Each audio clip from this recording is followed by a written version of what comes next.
y me gustaría que habláramos a profundidad de lo que el día de hoy sucedió en la conferencia matutina, en la conferencia del presidente de la República, Andrés Manuel López Obrador, ya que entre otras cosas se informó que el gobierno de México, el gobierno del presidente López Obrador, concluirá en 4 o 5 meses y aún así, a pesar de todo, va por una última denuncia contra la señora María Amparo Casar.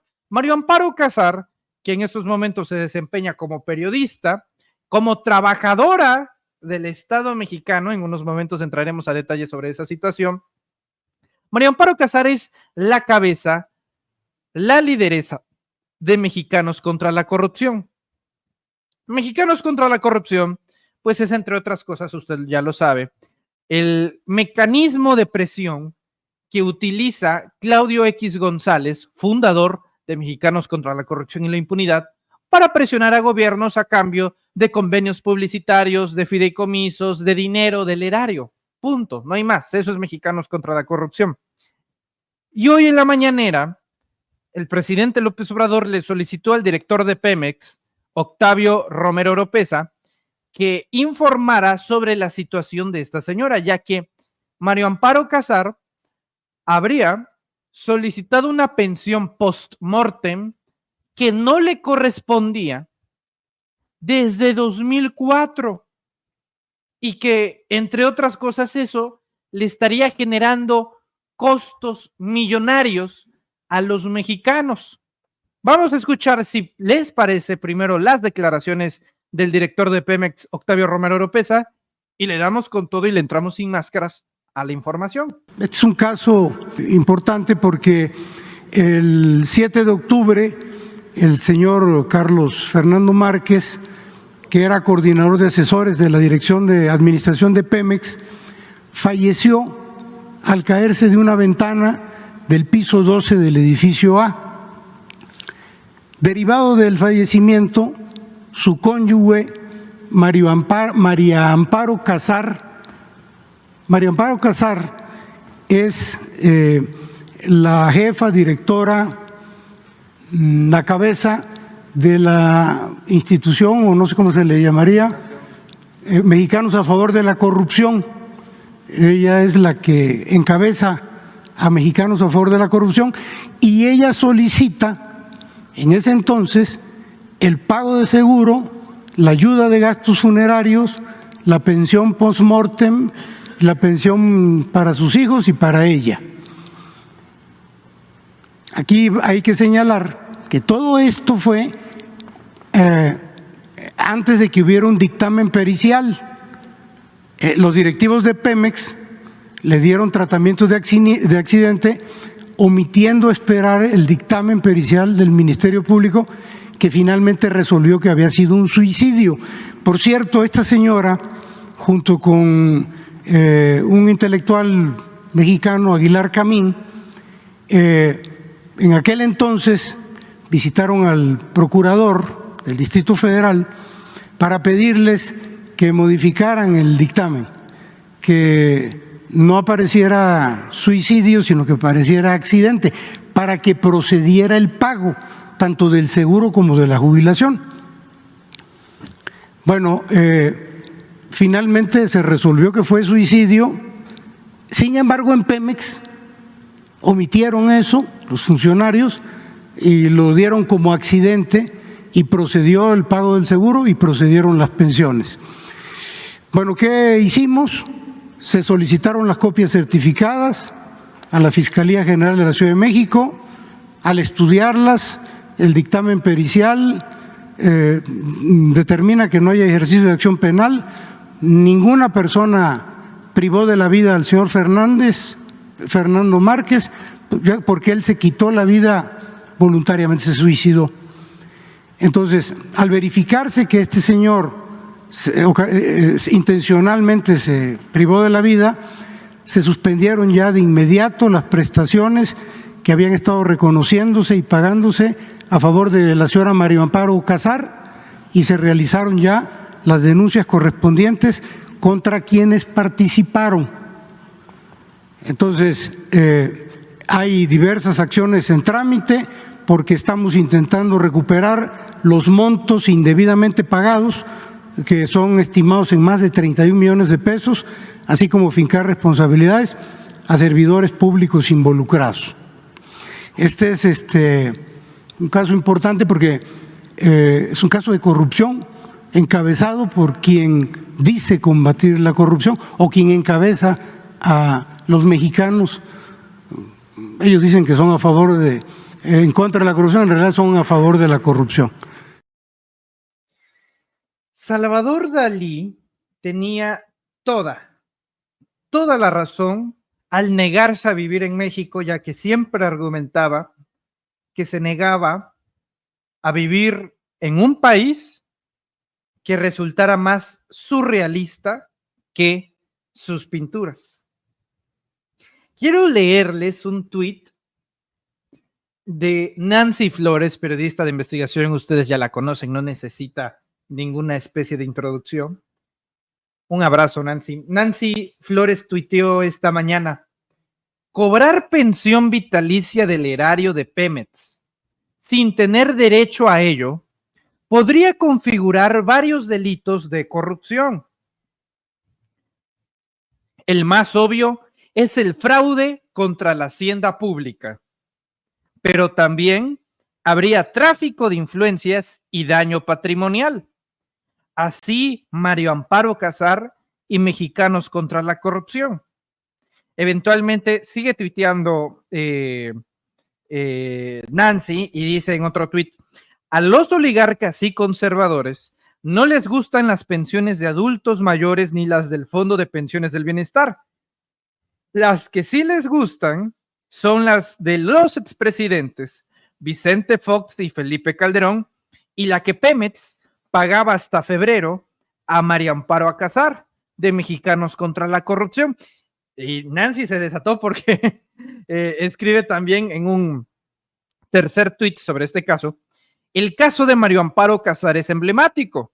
No hay que olvidar que, además de la pensión presuntamente ilícita que le pagaba Pemex, cobraba del erario en CONACYT, en el CIDE y en Canal 11, y que Mexicanos contra la Corrupción vive de los impuestos que se le dan en calidad de donaciones.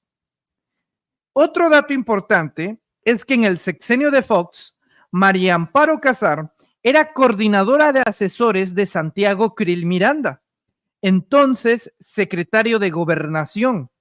Tras el suicidio de su esposo, Pemex citó cada una de las palabras de Mario Amparo Casar, porque de Mario Amparo Casar, de Nancy Flores sobre Mario Amparo Casar, porque es un caso único.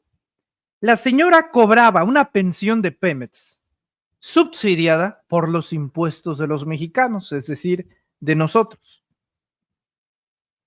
Cobraba en el CIDE, que subsiste a través del dinero del Estado mexicano, es decir, de nosotros. En el CONACYT, que subsiste a través del erario, de los impuestos de nosotros. Y en Canal 11, medio del Estado mexicano, que subsiste a través del erario, de los impuestos de nosotros. Es decir, y luego de Mexicanos contra la Corrupción, en calidad de donaciones. O sea, a lo que voy es que Mario Amparo Casar ha vivido toda su vida del dinero de los demás. Ha vivido del dinero del erario. O sea, no creo excederme cuando digo que este tipo de comportamientos son parasitarios hacia el Estado mexicano. Parasitarios. Y ahora entraremos a fondo con el tema de la pensión, que es todo un universo, por cierto. ¿Qué es lo que dicen los hechos? Bueno, Pemex en 2004, desde 2004, le paga a María Amparo Casar una pensión post-mortem por el fallecimiento de Carlos Fernando Márquez Padilla García, quien era su esposo. Su esposo se suicidó aventándose desde un edificio de Pemex en la Ciudad de México desde el piso 14. Desde un piso 14. La familia de María Amparo Casar y María Amparo Casar trataron de convencer al procurador del entonces Distrito Federal para cambiar el dictamen de suicidio a accidente laboral y de esa manera cobrar una jugosa pensión, prepárense, de 124,948 pesos mensuales. Repito, 124,000 pesos mensuales. ¿Se imaginan ustedes recibir 124,000 pesos mensuales de pensión vitalicia, tratando, ojo, de inculpar a la empresa paraestatal? O sea, la empresa que te dio de comer, que en este caso es Pemex, y todavía vas y saboteas a la empresa. Todavía vas e inculpas a la empresa que te dio de comer, que te dio techo, que te dio sustento, en este caso a tu esposo, para brindarle oficio a su familia. Y aquí Martín Sáenz rescata un dato que se me estaba pasando y tiene toda la razón, y lo cual revela la perversidad, aparte de María Amparo Casar. Manuel, pero también ese hombre solo tenía 4 meses laborando en Pemex.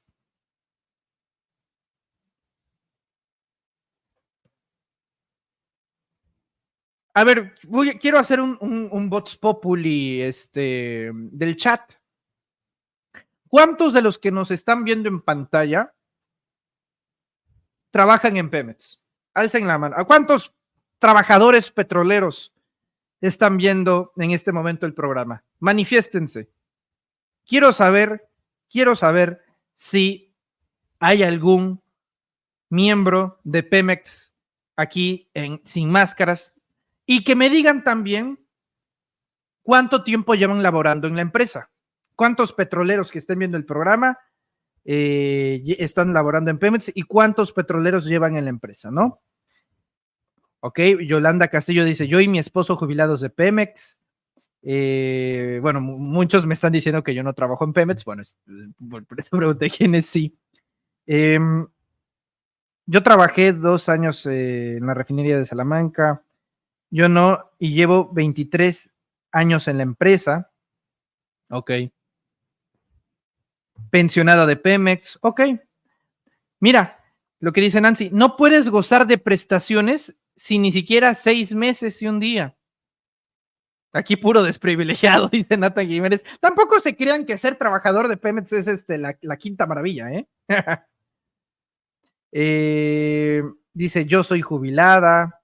Norma Valeria, ok. Bueno, pues todos los petroleros que nos estén viendo sabrán que, por ejemplo, aquí dice Miguel Mesa, yo soy petrolero de 35 años y ya estoy pensionado y me da asco saber lo que esta mujer perversa hizo.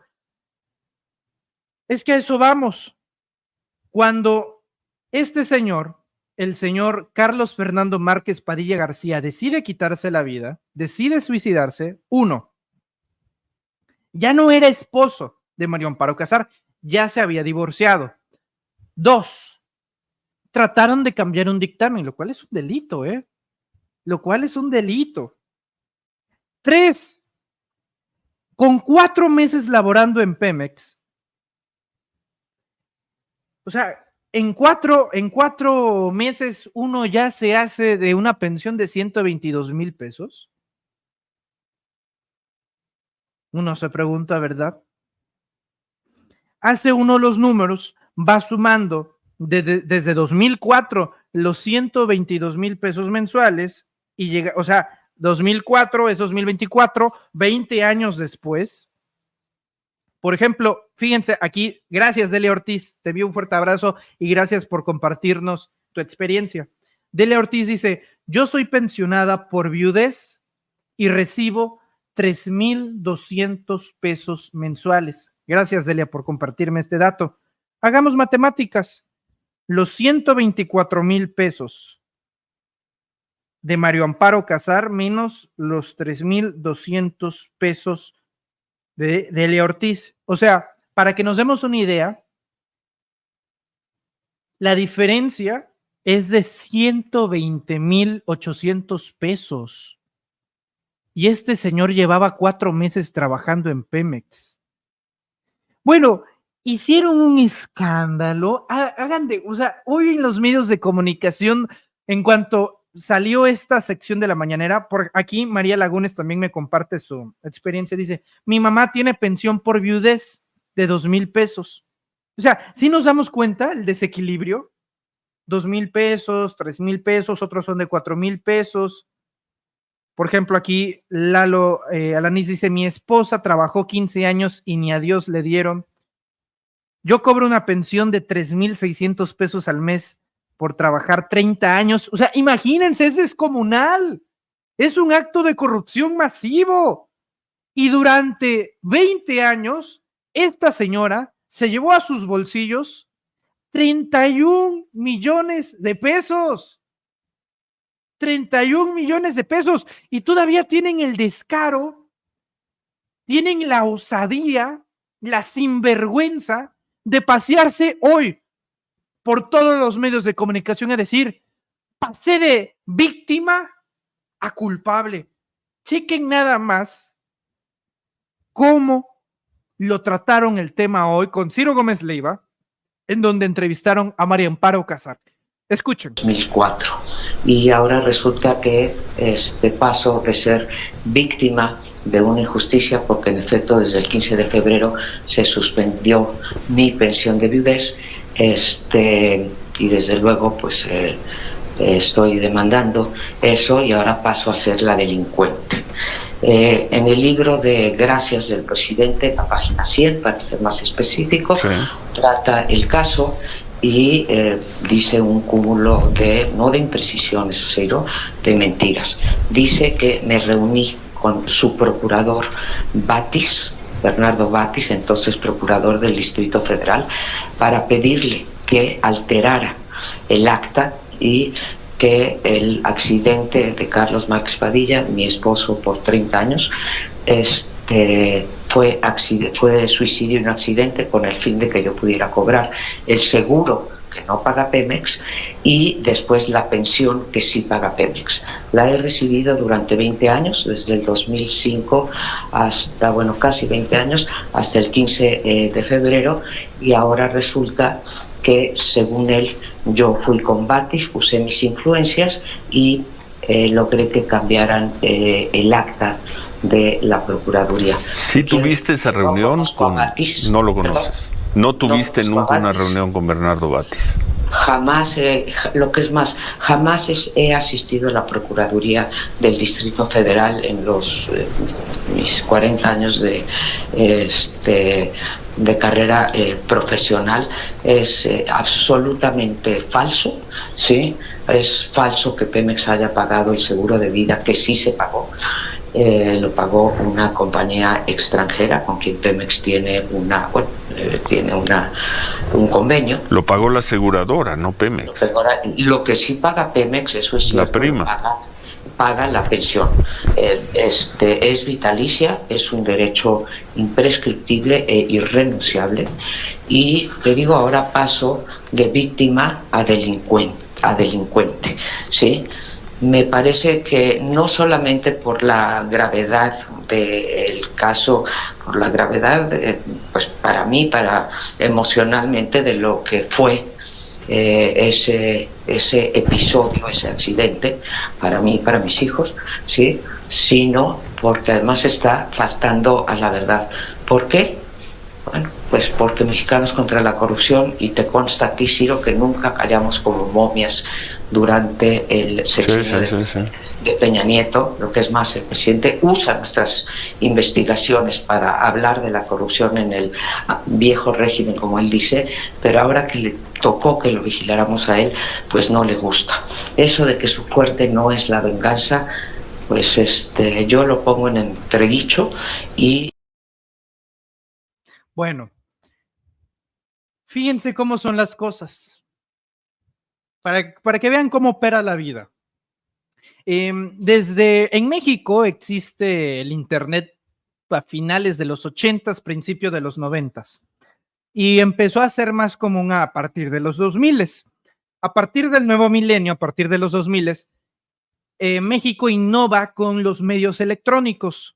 Medios como La Jornada, El Universal, Reforma, empiezan a crear sus dominios web, sus páginas web, y empiezan a subir sus notas. Ahora es muy común informarse por internet, pero antes de las redes sociales, antes de informarte directamente en Facebook, Twitter o YouTube, como es el caso de usted que nos ve y que nos escucha, antes tenía que uno meterse forzosamente al sitio para conocer la noticia. Ahorita ya no suele ser necesario. Y uno de estos portales que todo lo que era nota se subía inmediatamente a los medios electrónicos fue Proceso. Y estoy hablándoles desde el año 2000, 2001, o sea, usted puede encontrar, si se mete a buscar bien macizo en los portales, lo que yo llamo un proceso de arqueología digital, usted puede encontrar las notas de hace 20, 25 años. Me di a la tarea de buscar en por lo menos 5 medios, Reforma, Universal, La Jornada y demás, y encontré esta nota de Proceso del año 2004, para ser exactos, el viernes 8 de octubre de 2004. A ver, Adri, voy a compartir pantalla. Fíjense nada más.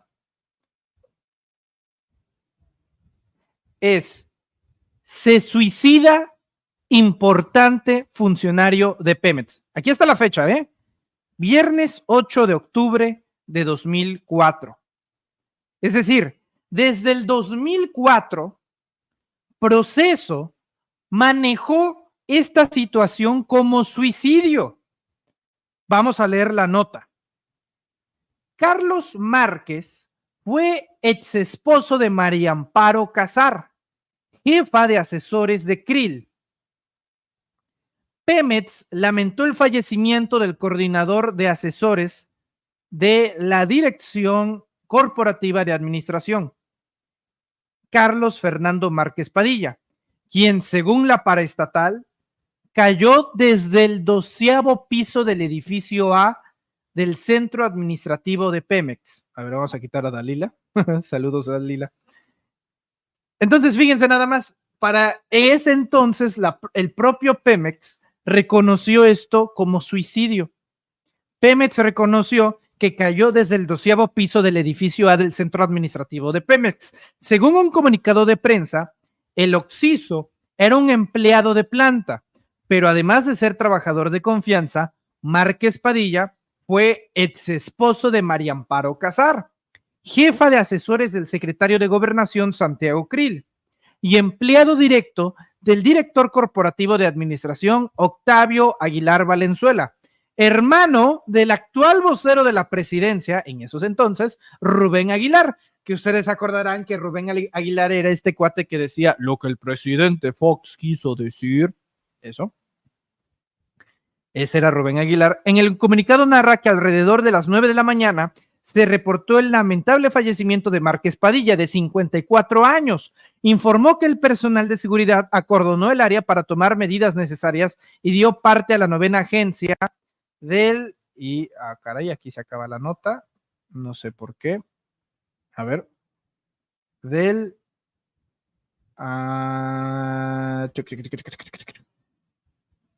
caray. Y dio parte a la 9ª agencia del Ministerio Público de la Delegación Miguel Hidalgo. Asimismo, lamentó este sensible fallecimiento y ofreció sus condolencias a la familia del occiso. Fuentes cercanas a la familia indicaron que Márquez Padilla atravesaba por una depresión personal. Proceso, desde 2004, aseguraba que las fuentes de ese semanario, antes semanario, hoy revista mensual, en la decadencia absoluta, por cierto, afirmaba que el fallecimiento de Márquez Padilla, el suicidio, se debió a una depresión personal, misma que lo habría orillado a tomar la decisión de suicidarse. Descartó que su acción tuviera origen en un conflicto de tipo laboral. El cuerpo permaneció 3 horas en la explanada del edificio A y B de Pemex, bajo resguardo del Ministerio Público y peritos de la dependencia y personal médico de esa dependencia. El fuerte dispositivo de seguridad impidió el acceso a la prensa. Ahora, insisto, esto lo informó Proceso el viernes 8 de octubre de 2004. ¿De dónde sacan que fue accidente laboral? O sea, a mí sí me gustaría saber de dónde menciona María Amparo Casar. ¿Por qué menciona María Amparo Casar que fue un accidente? Y este caso, ya lo mencionaba María Amparo Casar, ya hay un precedente público, ya se había hecho público justamente en el libro de López Obrador que tengo acá. Después de haber leído el libro del presidente López Obrador, oye, esto ya lo había leído antes. Después de ver la mañanera el día de hoy, dijo, óyeme, esto ya lo había visto antes. Nos dimos a la tarea de hojear rápidamente el libro del presidente López Obrador, gracias, y encontramos la parte que lo menciona. Se los voy a leer. De hecho, es una parte donde López Obrador habla del gobierno de Vicente Fox y su relación que tuvo en esos momentos con Fox cuando él era jefe de gobierno del entonces Distrito Federal y Fox presidente de México. López Obrador escribe: aunque al principio las circunstancias políticas dificultaron la tarea de gobierno en la ciudad, lo más difícil comenzó a mediados del tercer año de mi mandato. A pesar de las diferencias, hasta entonces existía con Fox una relación de respeto. Pero luego de las elecciones de julio de 2003, cuando el PRD ganó en la capital 13 de las 16 delegaciones y la mayoría de la Asamblea Legislativa, se desató una serie de ataques promovidos o solapados desde Los Pinos. Inicialmente, atribuyo la actitud de Fox en mi contra a la influencia de su esposa. Ella me veía como un adversario, como un rival. Tenía la pretensión de ser candidata y presidenta de México para sustituir al marido. Es indudable que la llamada pareja presidencial llegó a acariciar esa expectativa. En una ocasión, Lino Corrodi, una persona que fue muy cercana a Fox, me platicó que cuando se hablaba de esa posibilidad, se encontró a Fox y le comentó que habría que detener esa versión porque no era conveniente y no les ayudaba. Sin embargo, para su sorpresa, Fox le respondió: Lino, no nos caerían mal 6 añitos más. Como a los 2 años y en medio de su desgobierno, Fox llegó a decirle a un empresario que lo visitó que por ningún motivo iba a permitir que yo fuera presidente de la República. Este empresario se espantó y me fue a platicarlo el por qué. Este le respondió: porque si Andrés Manuel llega a la presidencia, me va a meter a la cárcel. Lo cierto es que estaba obcecado en mi contra.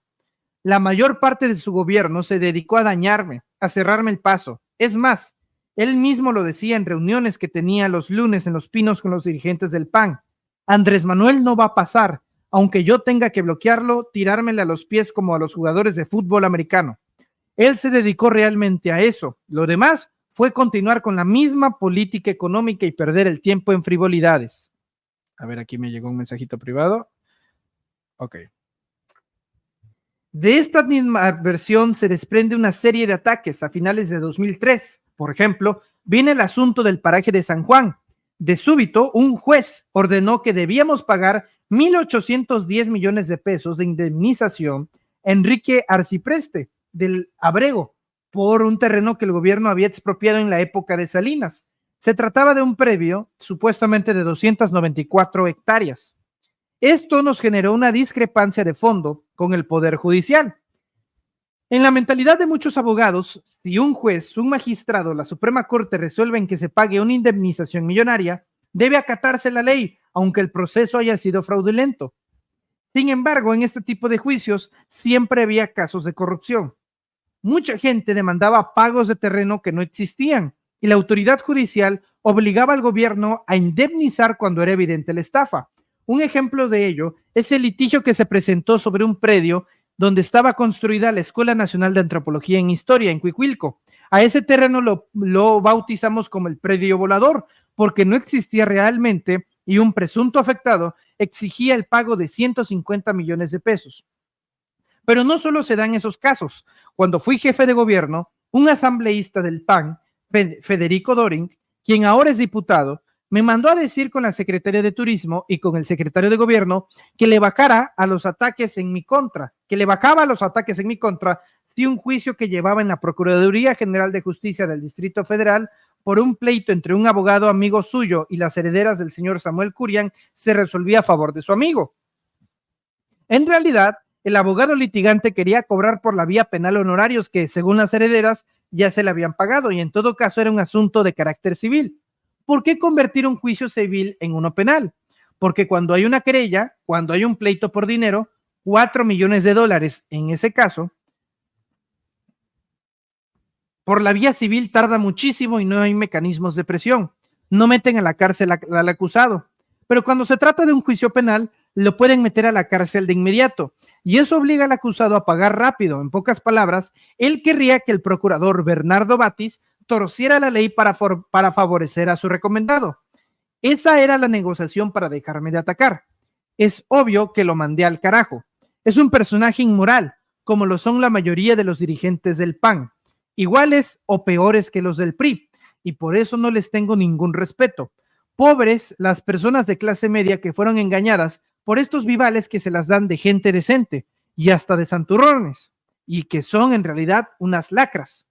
Otro de los panistas que encarna el influyentismo es Diego Fernández de Ceballos. Este personaje, siendo senador en 2001, actuó como representante o gestor de Jugos del Valle y logró que la Secretaría de Hacienda pagara a esa empresa por concepto de devolución del IVA la cantidad de 1,400 millones de pesos.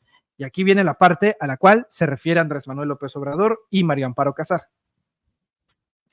Aquí trato un asunto muy penoso porque involucra a la señora María Amparo Casar Pérez, quien ahora sustituyó a Claudio X González Hijo en una organización que lleva el nombre con mucho cinismo de Mexicanos contra la Corrupción.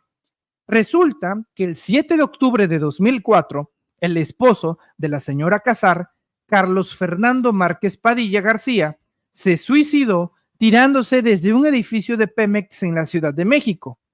Como es de rigor, el perito en esta materia criminalística de campo dio fe de los hechos, exponiendo en el acta que, abro comillas, el occiso realizó maniobra de tipo suicida para privarse de la vida, cierro comillas. Por este lamentable caso, la señora Casar, acompañada de Héctor Aguilar Camín, se entrevistó con el procurador Bernardo Batis para pedirle que cambiara el acta, modificándolo de suicidio por accidente, pues de esa manera podía cobrar el seguro y recibir de Pemex una pensión vitalicia y ayuda para la educación de sus hijos hasta que cumplieran 25 años. Bernardo me contó sobre esta petición y coincidimos en que eso era incorrecto.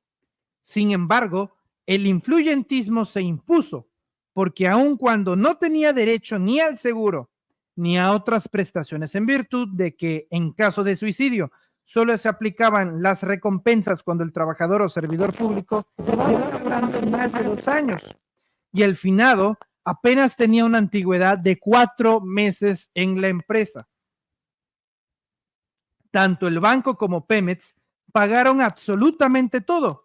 Seguro de vida por 17,600,000 pesos y pensión vitalicia a la viuda por 125,000 pesos mensuales. O sea, no solamente desde 2004 se le está pagando a María Amparo Casar 125,000 pesos, sino que en ese momento se le dio 17,600,000 pesos. Es un párrafo, me preguntan en qué parte del libro estoy leyendo en los comentarios, es un párrafo de la página 100 del libro. Gracias, por si usted lo quiere corroborar. Pues ahí está. Ahora, como si esto fuese poco, la historia sigue. Leo en redes sociales, bueno, están indignados. Héctor Aguilar Camín, por ejemplo, Héctor Aguilar Camín, quien acompañó a Mario Amparo Casar para pedirle a Bernardo Batis, procurador del Distrito Federal, tuiteó hoy en la mañana. A ver, ¿dónde estás, Héctor Aguilar Camín? Aquí lo estoy viendo en Twitter. María Elena Morera, por cierto, amiga de García Luna, tuiteó en la mañana: el director de Pemex acaba de exhibir en la mañanera sus datos personales, los de Mario Amparo Casar. Además, mienten sus dichos. Mi abrazo solidario para Mario Amparo Casar ante esta bajeza. Ante las injurias presidenciales, lean las impecables investigaciones de Mexicanos contra la Corrupción. Y escribe Héctor Aguilar Camín: suscribo. Un ataque miserable venido de Palacio contra una figura pública y ejemplar. Y se han desatado, no bueno, Tony Payán, Ciro Murayama escribe: pocas veces el poder se había usado de manera tan indecente como en los ataques del presidente hoy en contra de Mario Amparo Casar. Usar una pérdida familiar para lastimar a una persona crítica es de cobardes. Ciro Murayama, quien utilizó una pérdida familiar para beneficiarse económicamente, fueron ellos. O sea, de franca decrepitud. Una locura, ¿eh? Enrique Cárdenas, otro economista del ITAM: mi respaldo total a Mario Amparo Casar. O sea, se juntó toda la fachiza para pronto. Para arropar a Mario Amparo Casar. ¿Y saben qué es lo mejor? Porque durante este sexenio se estuvo discutiendo: oigan, pero Mario Amparo Casar trabaja en Canal 11. Oigan, pero Mario Amparo Casar cobra en el Estado mexicano. Y vi un montón de críticas, que incluso muchas de ellas hoy prevalecen. A Genaro Villamil, quien es el presidenta, estoy diciendo María Amparo Casar, es que como lo digo rápido suena como Mario Amparo Casar. Digo María Amparo Casar, para que no se vayan con la finta. María Amparo Casar. Les decía, veo muchas críticas a Genaro Villamil, quien es el presidente del Sistema de Radiodifusión Pública del Estado mexicano. Bueno, ¿saben qué? Yo creo que con este caso fue correcto que María Amparo Casar se haya quedado en el sistema público, tiene un programa que nadie ve. Bueno, yo no lo veo en los 6 años que va de este gobierno. Yo nunca he visto el programa de María Amparo Casar, ni siquiera porque está el buen doctor Lorenzo Meyer, al cual le envío un fuerte abrazo. ¿Y saben por qué es bueno que se haya quedado María Amparo Casar ahí? Porque, ¿qué van a decir? Que hay dictadura, que hay represión, y la señora está cobrando en el Estado público, en el Estado mexicano. Tiene un canal, se llama el programa Primer Plano. Gracias, Juan Casco Ayala, un fuerte abrazo. O sea, imagínense, yo quiero ver al guapo que venga y me diga: es que el gobierno de López Obrador es dictatorial, es que el gobierno de López Obrador es autoritario, porque exhibe el caso de María Amparo Casar. No, bueno. ¿Y qué hace la señora entonces trabajando en el Estado mexicano, donde una concesión del Estado está a su servicio para exponenciar su voz y decir lo que se le venga en gana? ¿Qué clase de dictadura le da micrófonos a sus críticos? No. Para finalizar con este tema, de los cuales ya me llevé 45 minutos. termino con un tuit de Cecilia Flores, madre buscadora que se ha hecho muy polémica y en vez de famosa ya se nos está haciendo un poquito más bien infame, donde Cecilia Flores dice: no tengo el gusto de conocerte, María Amparo Casar, pero desde aquí te abraza esta mamá que se curtió entre el dolor y los golpes del Estado. Dios te bendiga y te dé fuerza.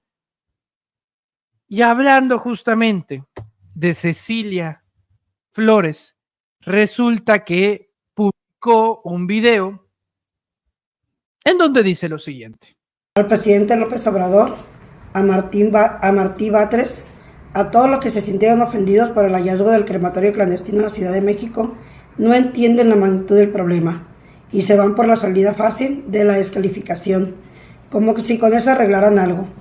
Pero les quiero hacer una propuesta. Vayan a una jornada de búsqueda, sientan el dolor, la desesperación de las madres, la esperanza y el amor con el que se le pide permiso a la tierra para que nos regresen nuestros hijos.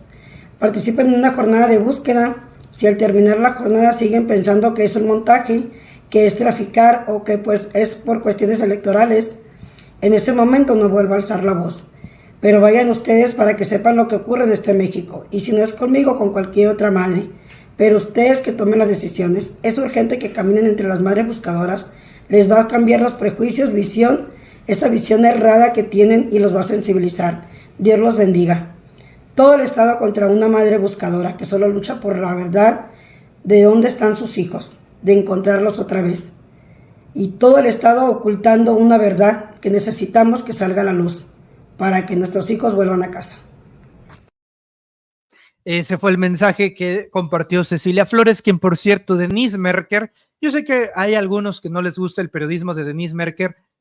Para mi gusto, Denise Merker me parece una persona muy equilibrada. Me gusta, lo digo, o sea, abiertamente, me gusta el periodismo de Denise Merker. Y Denise le hizo una entrevista a Cecilia Flores, que espero dentro de poco podamos pasar, para que usted la escuche y analice, y cómo Denise hace preguntas precisas que, para mi gusto, también empieza a romper la tesis de Cecilia Flores.